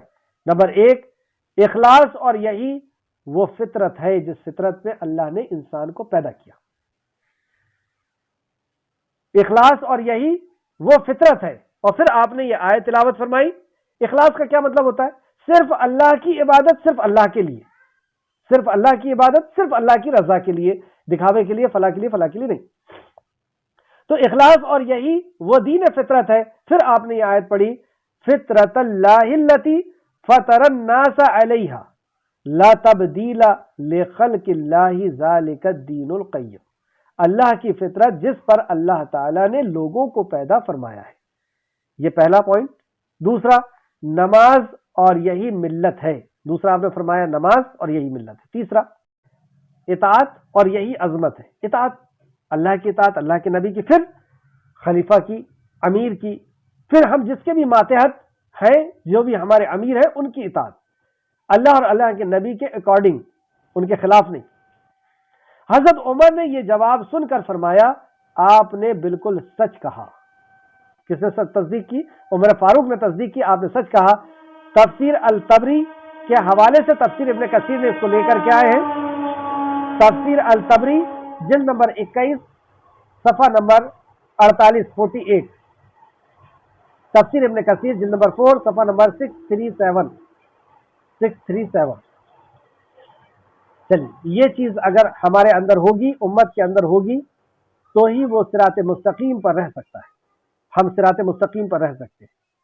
سب سے پہلی چیز کہ ہمارے اندر توحید ہوگی، صرف اللہ کی عبادت، صرف اللہ کے لیے اخلاص. دوسرا نماز، جو نماز کے اصول ہے، جو نماز کے قاعدے ہیں اس کے ساتھ. اور تیسرا اطاعت. آیت نمبر 32. اب جس نے اس کا دامن چھوڑ دیا، جس نے اس ملت ابراہیم کو چھوڑ دیا، جس نے اس صراط مستقیم کو چھوڑ دیا، جس کے تعلق سے اللہ نے فرمایا پس آپ یکسو ہو کر کے اپنا رخ دین کے لیے سیدھا کر لیں، اس دین اللہ کی فطرت کی طرف. تو جس نے اللہ کی فطرت کو چھوڑ دیا، اب اس کا معاملہ سنیے. یہاں پہ آیت نمبر 32 کے اندر اس کا انجام بتایا. جن لوگوں نے اپنے دین کو ٹکڑے ٹکڑے کر دیا اور وہ کئی گروہ ہو گئے، ہر گروہ کے پاس جو ہے، جو کچھ ہے، وہ اس پر خوش ہے. اس زمانے میں یہ کام یہودی اور نصرانیوں نے کیا تھا، بنی اسرائیل نے کیا تھا، کہ جو دین ایک چلا آ رہا تھا آدم علیہ السلام سے، نوح علیہ السلام سے، اس دین کے اندر انہوں نے راہیں نکال لی تھی. کچھ چیزیں اپنے طرف سے داخل کر دی، کچھ چیزیں اس میں سے نکال لی، تحریف کر دیا. جس کے تعلق سے آپ دیکھ سکتے ہیں تفسیر ابن کثیر جلد نمبر 4 صفحہ نمبر 637. یعنی انہوں نے اس میں تبدیلی کر دی تھی اور دین کے بعض احکام کو مانتے اور بعض کا انکار کرتے تھے. تو کیا پتہ چلا؟ دین کے ٹکڑے ٹکڑے کر دینا یعنی بعض احکام کو ماننا، بعض کو چھوڑ دینا. کہیں توحید چھوڑ دے رہے، کہیں رسالت چھوڑ دے رہے، کہیں فلاں طریقہ چھوڑ دے رہے، کہیں فلاں طریقہ چھوڑ دے رہے، اور سب نے اپنا اپنا کچھ لے لیا ہے اور وہ اس میں مطمئن ہے. اب انہیں تحقیق کرنے کی ضرورت نہیں کہ کیا ہم سے چھوٹا ہوا ہے. اب قرآن و حدیث کو پڑھنے کی ضرورت نہیں، جو ان کے پاس ہے وہ اسی پہ مطمئن ہے. تو اس کا انجام کیا ہوا؟ اور وہ کئی گروہ ہو گئے. اس کی وجہ سے وہ کئی ٹولیوں میں بٹ گئے، کئی گروپس میں بٹ گئے. ان کا اتحاد اور اتفاق ختم ہو گیا، جو شان ہے اسلام کی. اب ان کا اتحاد اور اتفاق جب ختم ہوتا ہے تو پھر یہی قوم کے زوال کا اور یہ عذاب ہے. اللہ رب العزت نے قرآن کے اندر ایک جگہ فرمایا کہ اللہ اگر چاہے تو تم پر آسمان سے بارش برسا کر کے عذاب دے، چاہے تو وہ زمین میں سے عذاب دے، اور چاہے تو تم کو گروہ گروہ میں کر کے ایک گروہ کو دوسری گروہ کی لڑائی کا مزہ چکھا دے. یہ تینوں عذاب کا اللہ رب العزت نے یہاں پہ ذکر کیا. یہ کیوں ہوا؟ کیونکہ انہوں نے دین میں ٹکڑے ٹکڑے کیے، یعنی کچھ احکام کو وہ مانتے ہیں، کچھ کو نہیں مانتے، ملاوٹ کر دی. دین حنیف نہیں ان کے اندر، ملت ابراہیم نہیں، یا اللہ کی فطرت جو اللہ رب العزت فی السلم کافہ، اسلام کے اندر پورے داخل نہیں ہوئے. کچھ رسم و رواج کہیں کے چل رہے ہیں، کہیں کے اپنی نفسانی خواہشات چل رہی ہے، کہیں باپ دادا کا طریقہ چل رہا ہے. ہر گروہ کے پاس جو کچھ ہے وہ اس پہ خوش ہے. اس کے تعلق سے اللہ رب العزت نے سورہ انعام آیت نمبر 159 کے اندر فرمایا، اللہ فرماتا ہے بے شک جن لوگوں نے اپنے دین کو جدا جدا کر لیا اور کئی فریق میں بٹ گئے، کئی فرقوں میں بٹ گئے، ان سے آپ کا کوئی سروکار نہیں، کوئی آپ کا لینا دینا نہیں. ایسے لوگ ان کا معاملہ تو اللہ ہی کے حوالے ہے، ان سے تو اللہ ہی حساب کرے گا. جو یہ دین کے اندر ٹکڑے کیے انہوں نے، کچھ کچھ چیزوں کو لے کر کے ہٹ چکے ہیں، اور اس میں بھی دعویٰ ہی ہے. کوئی لے کر کے ہٹائے کہ ہم اللہ کے نبی سے محبت کرتے ہیں، دعویٰ ہمیں محبت کرنا ہے. کوئی کہتا ہے کہ ہم اطاعت کرتے ہیں، اب دیکھ لیں آپ جا کر کے کتنی اطاعت ہے. کوئی کہہ رہا ہے کہ ہم نماز ہمارے لیے ضروری ہے اور نماز کو لے کر کے چلنا ہے، اب اس کے اندر اگر ہم اطاعت کر رہے ہیں تو ٹھیک ہے. کوئی لگا ہوا ہے کہ ہم دعوت کریں گے، دعوت کا کام کریں گے، لوگوں تک پہنچائیں گے، اب اس کے اندر ہے تو ٹھیک ہے. کچھ کو لے کر کے ہم نے کئی ٹولیوں میں اپنے آپ کو بانٹ لیا. یہ سب ضروری ہے. نبی مکرم صلی اللہ علیہ وسلم سے اگر محبت نہیں تو ایمان کامل نہیں. نبی مکرم کی اطاعت نہیں تو کوئی عمل قبول نہیں. نماز نہیں تو یہ ہماری تو توحید کا اعلان ہے نماز. اگر دعوت نہیں، لوگوں تک اس پیغام کو نہیں پہنچائے تو ہم نے نبی کی امانت میں خیانت کیا. یہ سب ضروری ہے، لیکن دعوت سے نہیں ہوگا، اس پہ ہمیں عمل کرنا ہوگا. تو بہرحال جس کے پاس جو ہے وہ اس پہ مطمئن ہے. اس تعلق سے اللہ رب العزت نے فرمایا کہ ان سے آپ کا کوئی سروکار نہیں. یہ تو بات تھی یہودیوں کے لیے، نصرانیوں کے لیے، کہ انہوں نے دین کے ٹکڑے ٹکڑے کر دیے تھے. اب وہ توحید کو ماننے کو تیار نہیں، نبی مکرم کی رسالت کو ماننے کے لیے تیار نہیں. تو اللہ نے کہا کہ نبی آپ کا ان سے کوئی تعلق نہیں. تو کیا ایسے لوگ امت محمدیہ میں بھی ہوں گے؟ ہاں. نبی رحمت صلی اللہ علیہ وسلم نے فرمایا کہ جیسے بنی اسرائیل کے اندر جو حرکتیں تھیں، جو خصلتیں تھیں، وہی میری امت کے اندر بھی آئے گی. اگر وہ لوگ کسی کھو کے اندر جائیں گے تو میری امت بھی جائے گی. قدم بقدم، شانہ بشانہ میری امت بھی چلے گی. دوسری حدیث میں آپ نے فرمایا کہ بنی اسرائیل کے اندر 72 فرقے ہوئے اور 72 کی 72 جہنم میں جائیں گے. میری امت میں بھی 72 فرقے ہوں گے جو جہنم میں جائے گا، اور میری امت کے اندر 73 فرقے ہوں گے، ایک جنت میں جائے گا. ایک جنت میں جائے گا، باقی 72 جہنم. کیونکہ وہ 72 نے مشابہت کی کس کی؟ یہودی اور نصرانی. اور ایک جنت میں جائے گا. اب یہ کون سا ہے یہ ناجی؟ اس کے تعلق سے ایک حدیث دیکھیں. یہ ناجی کون ہے؟ یہ نجات پانے والا فرقہ کون ہے؟ رسول اللہ صلی اللہ علیہ وسلم سے جب یہ دریافت کیا گیا، پوچھا گیا، دیکھیے صحابہ کرام نے ہر سوال کر دیے نبی کریم صلی اللہ علیہ وسلم سے، اور جب نبی مکرم کا جواب ہمیں مل گیا، اب کس جواب کی ضرورت ہے؟ تو رسول اللہ صلی اللہ علیہ وسلم سے جب یہ دریافت کیا گیا، جب یہ پوچھا گیا کہ ان مختلف فرقوں میں سے نجات یافتہ کون سا ہے، تو آپ نے فرمایا اب یہ مختلف جو فرقے ہیں یا ہو جائیں گے، اس میں نجات یافتہ کون ہوگا؟ یہ 72 73 ہو جائیں گے، کون نجات یافتہ ہوگا؟ تو آپ نے کسی فرقے کا نام نہیں بتایا، آپ نے اصول بتایا. نام ہم نے لگا لیا ہے خوب اچھے.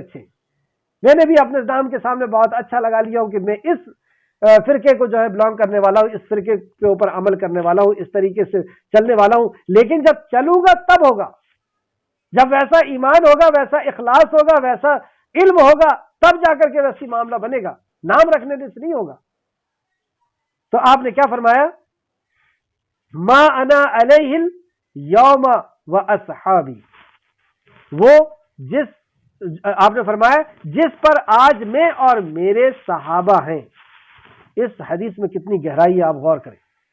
آپ نے کسی فرقے کا نام نہیں بتایا، آپ نے منہج بتایا، آپ نے طریقہ کار بتایا، ان کے عمل کی طرف اشارہ کیا کہ ما انا علیہ، جس پہ آج میں ہوں. جس پہ، اور دین، اس ٹائم پہ جو دین تھا اس کے اندر شرک اور بدعت کی ملاوٹ نہیں تھی. تو جس پہ آج میں ہوں اور میرے صحابہ ہیں، تو صحابہ کو بھی نبی کریم صلی اللہ علیہ وسلم نے کاؤنٹ کر لیا کہ قرآن و حدیث کو ویسے سمجھنا ہوگا جیسے صحابہ نے سمجھا، قرآن حدیث میں ویسے عمل کرنا ہوگا جیسے صحابہ نے کیا. اور یہ قرآن کی آیتیں ہیں کہ تمہارا ایمان اس وقت قبول کروں گا جب جیسا ایمان تم صحابہ جیسے لاؤ گے، تمہارے عمل جب قبول ہوں گے جب صحابہ کی طرح کرو. ہم نماز کے اندر بھی کہتے ہیں صراط الذین انعمت علیہم، اے اللہ ان کے راستے پر چلا جن پر تو نے انعام کیا. کس کے اوپر انعام ہوا؟ کیا اب وہی آتی ہے کسی کے لیے؟ وہی تو صحابہ کے لیے آئی تھی. رضی اللہ عنہم ورضوا عنہ، انعام ہوا تھا ان کے اوپر کہ اللہ ان سے راضی ہو گئے، یہ اللہ سے راضی ہو گئے. ان کے جیسا بننے کے لیے ہم نماز کے اندر ہمیں سکھایا جاتا ہے نبیین، صدیقین، شہداء، صالحین جیسے بننے کے لیے ہم کو دعا کرتے ہیں. تو نبی کا معاملہ تو ختم ہے، لیکن اب صدیق بننے کے لیے دعا. یہ ایم بتایا جا رہا ہم کو نماز کے اندر کہ تمہاری سوچ، تمہاری فکر یہاں تک پہنچنے کی ہونا چاہیے کہ تمہیں صدیق بننا ہے، تمہیں شہداء بننا ہے، صالحین بننا ہے. صالحین کون؟ نیک لوگ کون؟ وہ صحابہ کی طرف اشارہ ہے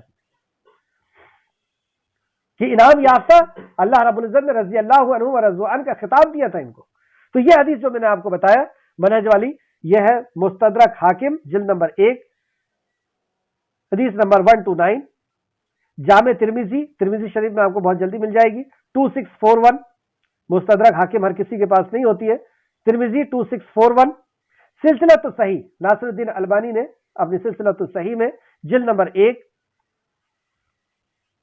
رقم نمبر 404 اور 414 حدیث اس کے مطابق حدیث نمبر 204 میں آپ کو مل جائے گی، مطلب اس کی بھی تخریج علامہ ناصر الدین البانی نے کی ہے۔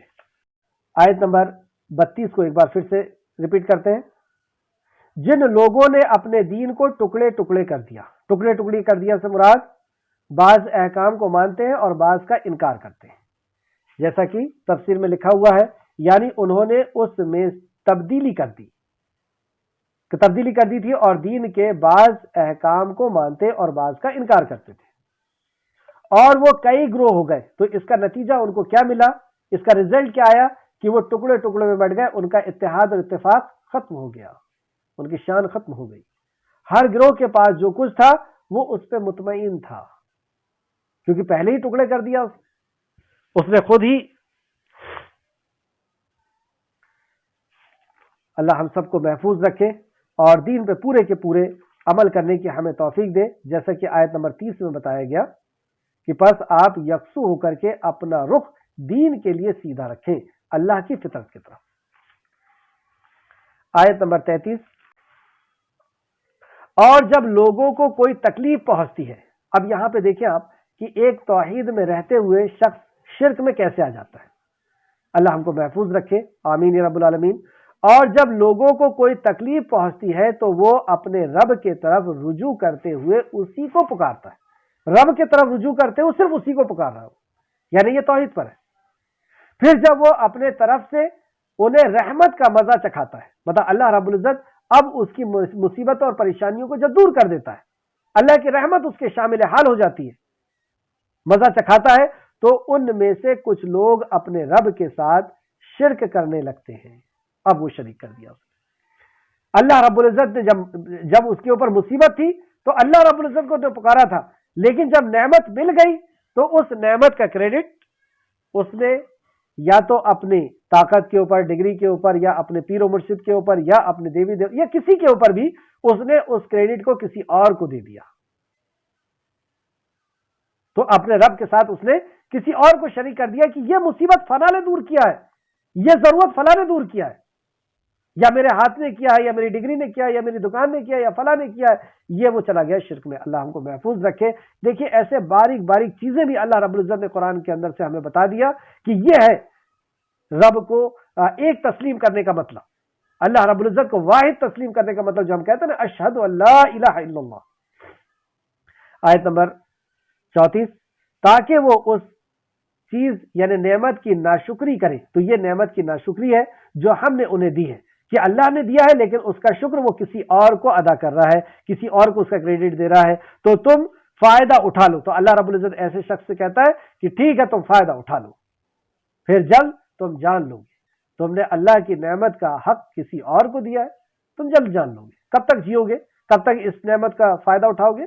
آؤ گے آخر اللہ کے پاس۔ آیت نمبر 35، کیا ہم نے ان پر کوئی ایسی دلیل نازل کی ہے کہ وہ ان کے شریک کرنے کو صحیح بتاتی ہو؟ کیا یہ جو اللہ کے علاوہ کسی اور کو سمجھ رہے ہیں حاجت روا مشکل کشا، کوئی دلیل ہے ان کے پاس؟ کوئی نازل کی ہے اللہ رب العزت نے دلیل؟ اور جب ہم لوگ یہ تو دلیل کوئی نازل نہیں کی، اس کے پہلے ہی ہم پڑھ چکے کہ یہ ان کے پاس علم نہیں ہوتا، یہ تو اٹکل اور اپنے گمان کی پیروی کرتے ہیں۔ اور جب ہم لوگوں کو، آیت نمبر 36، اور جب ہم لوگوں کو اپنی رحمت کا مزہ چکھاتے ہیں تو وہ اس پر خوش ہوتا ہے۔ اب یہ دوسرا شخص ہے، جب اللہ رب العزت نے اس کو رحمتیں پہنچانا شروع کر دی، اس کو عزت دے دی، دولت دے دی، شہرت دے دی، تو یہ اللہ رب العزت کا بہت شکر ادا کرنا۔ رحمت چکھاتے ہیں تو وہ اس پر خوش ہوتا ہے، بہت خوش ہوتا ہے۔ اور اگر ان کے ہاتھوں کی کمائی کی وجہ سے کوئی مصیبت ان پر آ پڑتی ہے تو فوراً نا امید ہو جاتا ہے۔ کیوں مصیبت آئی اس کے اوپر؟ اس کے گناہ کی وجہ سے۔ اس تعلق سے کل کی کلاس میں تفصیلی بات ہوگی، ایک آیت آئے گی اس میں۔ تو جو مصیبت آتی ہے وہ اس کی گناہ کی وجہ سے آتی ہے، تو گناہ کی وجہ سے جب مصیبت آئی تو فوراً وہ اللہ رب العزت سے نا امید ہو گیا۔ اصل میں نا امیدی یہ کفر ہے، اللہ کی ذات سے نا امیدی کفر ہے۔ جب تک ٹھیک ہوتا رہا تو یہ پازیٹیو رہا، اور جب مصیبت آنا شروع ہو گئی تو یہ نیگیٹو ہو گیا۔ جیسے سورہ مومن کے تعلق سے اللہ نے فرمایا سورہ ہود آیت نمبر 11 کے اندر، مومن کا حال ایسا نہیں ہوتا۔ سورہ ہود آیت نمبر 11 کے اندر آپ دیکھتے ہیں ہاں جنہوں نے صبر کیا اور نیک عمل کیے، یعنی جنہوں نے مشکلات میں صبر کیا اور آسودگی میں یعنی اچھے دنوں میں وہ خوش حالی میں نیک عمل کرتے رہے، جیسے کہ صحیح حدیث میں ہے مومن کا معاملہ بھی بہت تعجب انگیز ہے کہ اللہ تعالیٰ اس کے لیے جو بھی فیصلہ فرمائے وہ اس کے حق میں بہتر ہے، اگر اسے خوشی حاصل ہوتی ہے تو وہ شکر کرتا ہے اور شکر کرنا اس کے لیے بہت اجر کا باعث ہوتا ہے، اور اگر اسے کوئی تکلیف پہنچتی ہے تو وہ صبر کرتا ہے اور صبر کرنا اس کے لیے بہتر ثابت ہوتا ہے۔ یہ پہلا حصہ اس کا جو ہے مسند احمد کا ہے، جلد نمبر 5 صفحہ نمبر 24 حدیث نمبر 24۔ مسلم شریف کچھ الفاظ کے بدلاؤ کے ساتھ مسلم شریف میں بھی یہ حدیث ہے، حدیث نمبر 2999۔ کہ مومن جو ہے اس کا حال الگ ہے کہ اس کو مصیبت میں بھی اور آسودگی میں بھی وہ اللہ رب العزت کے ساتھ جو ہے پازیٹیو رہتا ہے، وہ شکر کرتا ہے اور صبر کرتا ہے۔ لیکن جو مشرک ہوتا ہے اگر اس کو آسودگی ہوتی ہے تو وہ تو خوش ہوتا ہے، لیکن اسی کے گناہ کی وجہ سے کوئی مصیبت اس کے اوپر آ جاتی ہے تو وہ نا امید ہو جاتا ہے۔ یہ بھی کیا انہوں نے نہیں دیکھا، اب دیکھیے یہ بہت پیاری آیت نمبر 37، کیا انہوں نے نہیں دیکھا کہ بے شک اللہ ہی جس کے لیے چاہتا ہے رزق کشادہ کر دیتا ہے اور جس کے لیے چاہتا ہے تنگ کر دیتا ہے، بلا شبہ ان میں ان لوگوں کے لیے عظیم نشانی ہے جو ایمان لاتے ہیں۔ کیا انہوں نے نہیں دیکھا؟ کیا مشرک نہیں جانتے اس بات کو؟ کیا انہوں نے نہیں دیکھا کہ بے شک اللہ جس کے لیے چاہتا ہے رزق کو کشادہ کر دیتا ہے، کھول دیتا ہے جس کے لیے چاہتا ہے، اور جس کے لیے چاہتا ہے تنگ کر دیتا ہے۔ اب تمہاری تعویذ کسی کے رزق کو بڑھا نہیں سکتی، اب تمہارا پتھر وہ حقیق ہو، وہ پنہ ہو، وہ نیلم ہو، وہ پخراج ہو، کچھ بھی ہو، یہ پتھر تمہاری رزق کو بڑھا نہیں سکتے، تمہارے رزق کو کم نہیں کرتے، یہ اللہ نے کھول دیا۔ یہاں تک کہ جو لوگ عیسیٰ علیہ السلام کے پاس جاتے ہیں تو ہم ان کو کیا کہتے ہیں کہ وہ مومن نہیں ہے۔ یہ کیسے تصور کر لیا؟ یہاں تک کہ اگر کوئی جادو بھی کرتا ہے تو جادو بھی اللہ رب العزت کے حکم کے بغیر نہیں لگتا۔ سورہ بقرہ آیت نمبر 102 کے اندر دیکھ سکتے ہیں آپ۔ تو اللہ رب العزت نے جس کا رزق روک دیا، کیا نہیں دیکھا تم نے؟ انداز دیکھیں آپ کیا ہے، کیا انہوں نے نہیں دیکھا کہ بے شک اللہ جس کے لیے چاہتا ہے رزق کو کشادہ کر دیتا ہے، جس کے لیے چاہتا ہے اللہ چاہتا ہے وہ کرتا ہے کشادہ، کوئی اور کشادہ کرنے والا، کوئی اور رزق کا بڑھانے والا نہیں، اور کوئی اور رزق کو کم نہیں کر سکتا۔ کتنے ہی کوئی جادو کر دے، آپ کو اللہ اگر دینا چاہتا ہے تو کسی کی طاقت نہیں کہ وہ اس نعمت کو روک دے، اور اگر وہ روکنا چاہتا ہے تو پوری دنیا مل کر کے اس نعمت کو نہیں دے سکتی۔ اگر اللہ مارنا چاہ رہا ہے پوری دنیا نہیں بچا سکتی، اور اللہ بچانا چاہ رہا ہے تو پوری دنیا نہیں مار سکتی۔ اس طریقے سے آپ دیکھ سکتے ہیں اس تعلق سے امام بخاری نے ایک بہت پیاری حدیث لے کر کے آئے، بخاری شریف۔ سیدنا مغیرہ بن شعبہ رضی اللہ عنہ بیان کرتے ہیں کہ رسول اللہ صلی اللہ علیہ وسلم ہر فرض نماز کے بعد یہ دعا کیا کرتے تھے، ہر فرض نماز کے بعد لا الہ الا اللہ وحدہ لا شریک لہ لہ الملک ولہ الحمد وہو علی کل شیء قدیر لا مانع لما آتیت ولا موتی لما منعت ولا ينفع ذا الجد منک الجد۔ سبحان اللہ۔ ہر فرض نماز کے بعد نبی مکرم صلی اللہ علیہ وسلم پڑھتے تھے لا الہ الا اللہ، کہ اللہ کے علاوہ، اللہ کے سوا کوئی سچا معبود نہیں، وہی اکیلا ہے، اس کا کوئی شریک نہیں، اس کے لیے بادشاہت ہے اور اسی کے لیے ساری تعریف ہے، اور وہی ہر چیز کا قادر ہے۔ یا اللہ، اب آپ پڑھتے تھے لا مانع لما آتیت، تیری عطا کا کوئی روکنے والا نہیں، جو اللہ رب العزت عطا کرنا چاہے اس کا کوئی روکنے والا نہیں، اور تیری روکے ہوئے چیز کو کوئی عطا کرنے والا نہیں۔ کتنا صاف کانسیپٹ ہر نماز کے بعد نبی کریم صلی اللہ علیہ وسلم پڑھتے، صحابہ پڑھتے، اور یہ امت کے لیے سنت ہے، یہ ہمارے لیے بھی پڑھنا سنت ہے کہ ہم ہر فرض نماز کے بعد اس کو اپنے عقیدے کو مضبوط کریں کہ اے آقا تو جسے دینا چاہے اسے کوئی روک نہیں سکتا، اور تو اگر روک دے تو کوئی دے نہیں سکتا۔ اب کوئی تعویذ ہو، کوئی پتھر ہو، کوئی پیر ہو، کوئی چادر، کچھ نہیں کر سکتا کوئی۔ یہ کس نے سکھایا؟ یہ رحمت للعالمین امام الانبیاء محمد صلی اللہ علیہ وسلم نے۔ تیرے عطا کو کوئی روکنے والا نہیں، اور تیرے روکے ہوئے چیز کو کوئی عطا کرنے والا نہیں، اور کسی صاحب حیثیت کو اس کی حیثیت تیرے ہاں کوئی فائدہ نہیں دیتی۔ اللہ اکبر، سب تیرے در کے منگتا ہے۔ کوئی صاحب حیثیت آ جائے، بادشاہ آ جائے، کوئی آ جائے، اس کی حیثیت تیرے در کے ہاں کوئی وہ اونچا مقام نہیں رکھتی، اللہ کے ہاں سب منگتا ہے۔ اور کسی صاحب حیثیت کو اس کی حیثیت تیرے ہاں کوئی فائدہ نہیں دیتی۔ یہ امام بخاری نے روایت کیا اور مسلم نے بھی۔ بخاری شریف حدیث نمبر 844، مسلم شریف حدیث نمبر 593۔ آیت نمبر 38، وَآتِ ذَا الْقُرْبَى حَقَّهُ وَالْمِسْكِينَ وَابْنَ السَّبِيلِ ذَلِكَ خَيْرٌ لِّلَّذِينَ يُرِيدُونَ وَجْهَ اللَّهِ وَأُولَٰئِكَ هُمُ الْمُفْلِحُونَ۔ یہ لوگ ہیں فلاح پانے والے۔ تو فلاح پانے کے لیے کیا اصول بتائے گئے قرآن کے اندر؟ مفلحون اور تفلحون یا مفلحون سے جو لفظ بنا ہوا ہے اس کے روٹ سے، اس تعلق سے تقریباً 40 جگہ اللہ رب العزت نے کہا کہ یہ لوگ مفلح ہوں گے، یہ لوگ کامیاب ہوں گے۔ اب جب وہ 40 چیز کو اگر ایک ساتھ آپ پڑھیں تو آپ کو پتہ چلے گا کہ دنیا اور آخرت میں کامیاب ہونے کے لیے ان اصولوں پر ہم کو چلنا ہوگا، اور تقریباً اس کے اندر 35 اصول بتائے گئے ہیں۔ جیسے کامیاب ہونے کی بات ہو رہی ہے، اور کہاں کامیاب؟ دنیا اور آخرت میں کامیاب۔ اور کس چیز میں کامیاب؟ ہر فیلڈ کے اندر کامیاب۔ بہتر شوہر کیسے بن سکتے ہیں، بہتر بیٹا کیسے بن سکتے ہیں، بہتر باپ کیسے بن سکتے ہیں، بہتر تاجر کیسے بن سکتے ہیں، بہتر پڑوسی کیسے بن سکتے ہیں، بہتر ہر فیلڈ کے اندر بہتر کیسے ہو سکتے ہیں۔ جیسے کہ آپ اگر ایک دکان کھولنا چاہیں تو اس کے لیے کچھ چیز، اس میں سکسیس ہونے کے لیے کچھ چیز کی ضرورت پڑے گی۔ جیسے آپ کا پروڈکٹ اچھا ہو، جیسے کہ آپ کو اس فیلڈ کا نالج ہو، آپ نے جہاں دکان کھولے وہ دکان کی جگہ صحیح ہو، یعنی کہ جنگل پہاڑ پہ کھول لیے۔ جو بزنس کرنے والا ہے اس کے اندر عیب نہ ہو کہ وہ شراب پی کر کے بیٹھا رہے یا پھر شام کو جوا کھیل کر کے اڑا دے پیسے۔ تو یہ ساری چیزیں جب ہوگی، اس کے اندر استقامت ہو، تو ایسی یہ 6-7 چیزیں ہوگی تو وہ بزنس میں سکسیس ہوگا۔ صرف ایک بزنس کے اندر، یہاں پر پوری دنیا اور آخرت میں سکسیس ہونے کے لیے اللہ رب فرماتا ہے وَأُولَٰئِكَ هُمُ الْمُفْلِحُونَ، یہ مفلح لوگ ہیں۔ کس نے خبر دی؟ ساری کائنات کے خالق اور مالک نے۔ تو ہمیں چاہیے کہ وہ 40 آیت کو کنیکٹ کر کے ہم ایک بار میں سمجھیں کہ کیا کیا چیز ہے۔ تو یہاں پہ جو چیز بتائی گئی اس کے اوپر ہم غور کرتے ہیں، اور یہ چیز بھی، اور جب آپ غور کریں گے نا تو ہر اصول جو ہے وہ ایک دوسرے سے ملے ہوئے ملتے ہیں۔ خیر، اس کی تفسیر کا بھی وقت نہیں ہے، بس آپ قرابت داروں کو اس کا حق دو، جو قرابت دار ہیں ان کو ان کا حق دو، اور مسکین اسے کہتے ہیں جس کی آمدنی اس کے جائز خرچ سے کم ہو، جائز خرچ ضروری ہے۔ اور مسافر کا بھی حق ہے کہ اس کا حق ادا کیا جائے، یعنی اس کو رہنے کے، اس کو کھانے کے لیے پوچھا جائے۔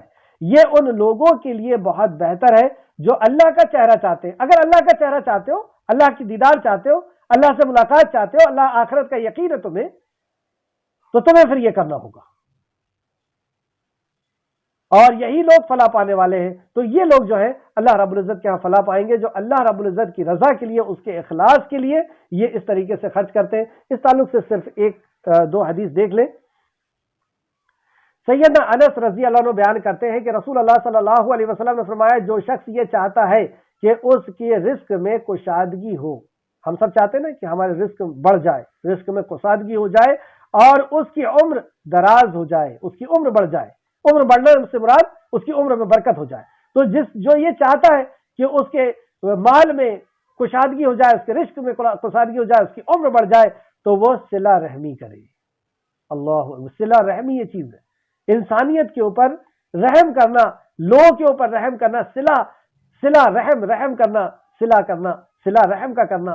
تو بخاری شریف حدیث نمبر 5986، مسلم شریف 2557۔ اب صلہ کے تعلق سے ایک بہت پیاری حدیث سیدنا سلمان بن عامر رضی اللہ عنہ بیان کرتے ہیں کہ رسول اللہ صلی اللہ علیہ وسلم نے فرمایا، مسکین پر صدقہ کرنے کا تو ایک ثواب ہے۔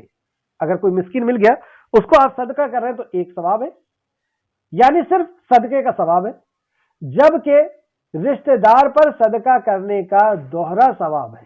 اگر وہی صدقہ ضرورت مند ہے اور رشتہ دار ہے تو اس کو صدقہ کرنے کا دوہرا ثواب ہے، صدقے کا بھی اور صلہ رحمی کا بھی۔ اس کے صلہ رحم کا کرنے کی وجہ سے اور صدقے کا ڈبل اس کو ثواب مل گیا. یعنی اگر ہم چاہتے ہیں کہ ہمارا جو پیسہ ہے وہ ڈبل ہو کر کے ہم کو اس کا پروفٹ مل جائے تو ہمیں اپنے رشتہ داروں کے ساتھ صلہ رحمی کرنا ہوگا. اگزامپل کے طور پر اگر ہمارا بھائی ضرورت مند ہے تو ہم اس کو صدقہ اور خیرات یا ضرورت جو چیزیں ہیں اس کو دیں. اگر ہماری بہن جو ہے وہ صاحب استطاعت نہیں ہے، وہ مسکین ہے، تو ہم اسے دیں. اگر ہمارا شوہر ہے، جیسے دان و نفقے کا حق جو ہے، دان و نفقہ یعنی آپ کی حفاظت، آپ کی ضرورت کی چیزیں، آپ کے لیے ضروری چیزیں، یہ شوہر جو ہے وہ نکاح کے ساتھ ایگریمنٹ کرتا ہے، قبول کرتا ہے کہ میں نے دان و نفقے کے ساتھ اس خاتون کو قبول کیا. اب اگر بیوی کوئی کاروبار کرتی ہے اور اس سے جو پیسے آتے ہیں تو دان و نفقہ تو شوہر کے ذمہ ہے. اگر وہ اپنے شوہر کو دے دیتی ہے تو یہاں پہ صلہ رحمی کا بھی اجر ملے گا اور صدقے کا بھی اجر ملے گا. یعنی اس خاتون نے صلہ رحمی بھی کر لی اپنے شوہر کے ساتھ اور صدقہ بھی اس کو دے دی، ڈبل اجر کی یہ مستحق ہوگی. اس طریقے سے ہمارے جو رشتہ دار ہیں ہم ان کو دیں گے تو اس میں ڈبل اجر ملے گا. ترمذی شریف حدیث نمبر 658. چلیں واپس آئے آیت کی طرف. آیت نمبر 38 ہو چکی، 39. اور تم سود پر جو قرض دیتے ہو تاکہ وہ لوگوں کے مالوں میں سے بڑھ جائے، مطلب لوگوں کے مال میں شامل ہو کر کے بڑھ جائے. سود کا مطلب یہی ہوتا ہے کہ مال دے رہے ہیں اور اس سے بڑھا کر کے لے رہے ہیں، تو وہ اللہ کے ہاں نہیں بڑھتا. اب وہ تم کو دکھ کتنا بھی جائے بڑھتا ہوا، لیکن اصل میں وہ اللہ کے نہیں بڑھتا، اس کے اندر کوئی خیر و برکت نہیں ہوتی. اور تم اللہ کا چہرہ چاہتے ہوئے جو کچھ بطور زکوٰۃ دیتے ہو تو ایسے لوگ ہی اپنا مال کئی گنا بڑا ہوا پائیں گے. دو بات اس میں کہے گی. اللہ کا چہرہ یعنی اللہ کی رضا کے لیے، اخلاص اس کے اندر ہے، اللہ کی رضا کے لیے وہ زکوٰۃ دے رہا ہے. دنیا کا اس کو شہرت نہیں چاہیے، کسی کو اپنا غلام بنانا نہیں ہے اس کا مقصد، کسی کو جھکا کے رکھنا اس کا مقصد نہیں. اللہ کی رضا کے لیے وہ صرف کر رہا ہے، اللہ کا چہرہ چاہتا ہے، اللہ کا دیدار چاہتا ہے، اللہ کو راضی کرنا چاہتا ہے اور وہ خرچ کرتا ہے. تو اللہ رب العزت فرماتا تو ایسے لوگ ہیں کہ کئی گنا ان کو بڑھ کر کے ملے گا. ایک وہ شخص ہے جو اپنے مال کو دے کر کے اس میں بڑھا رہا ہے دنیا کے اندر، اور ایک وہ شخص ہے جو اس کی پونجی ہے اس کو بھی دے رہا. تو اللہ فرماتا ہے بالکل الٹا.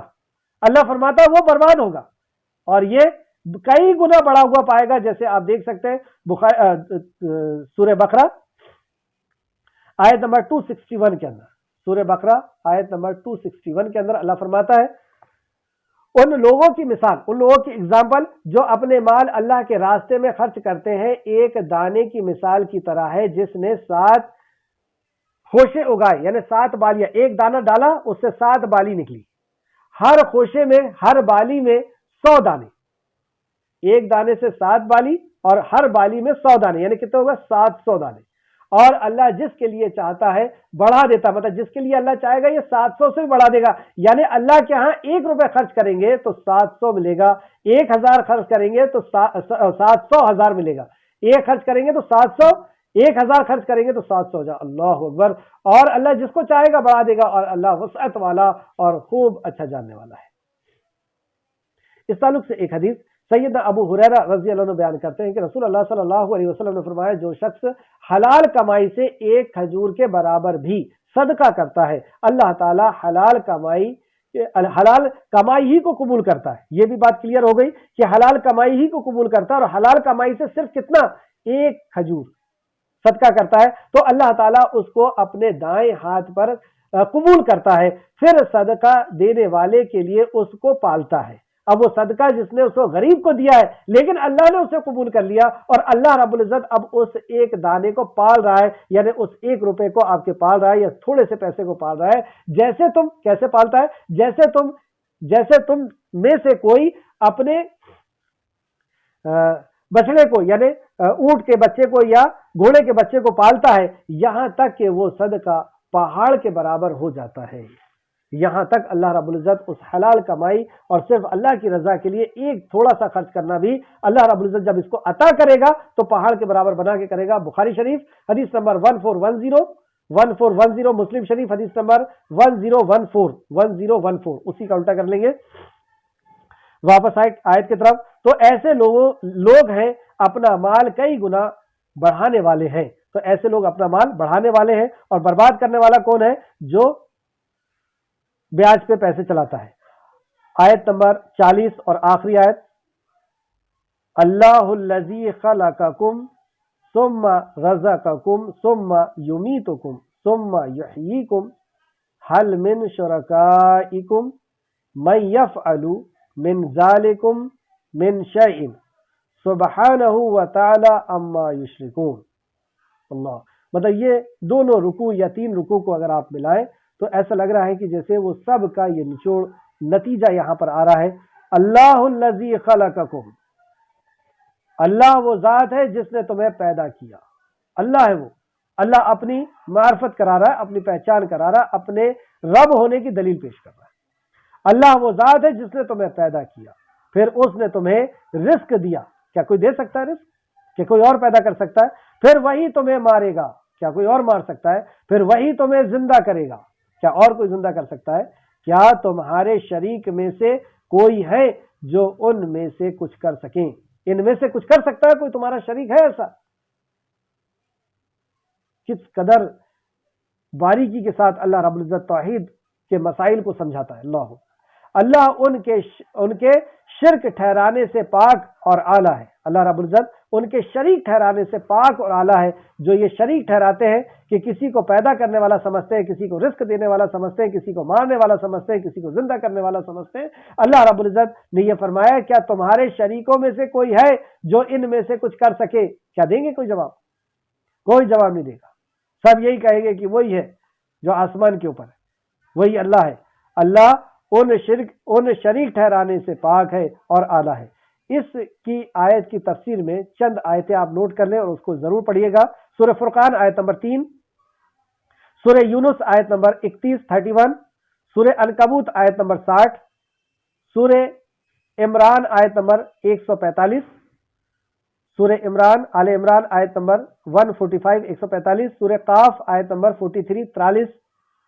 ان آیتوں کے اندر اس آیت کی پوری تفسیر آپ کو ایک ایک چیز کی ملے گی انشاءاللہ تعالی. اللہ رب العزت سے دعا ہے کہ جو کچھ بھی ہم نے پڑھا، اللہ رب العزت اس میں مزید ہمیں غور و فکر کرنے کی توفیق و رفیق عطا فرمائے، اس پر ایمان لانے اور عمل صالح کرنے کی توفیق عطا فرمائے. سبحانک اللہم و بحمدک، اشہد ان لا الہ الا انت، استغفرک و اتوب الیک. السلام علیکم ورحمۃ اللہ وبرکاتہ.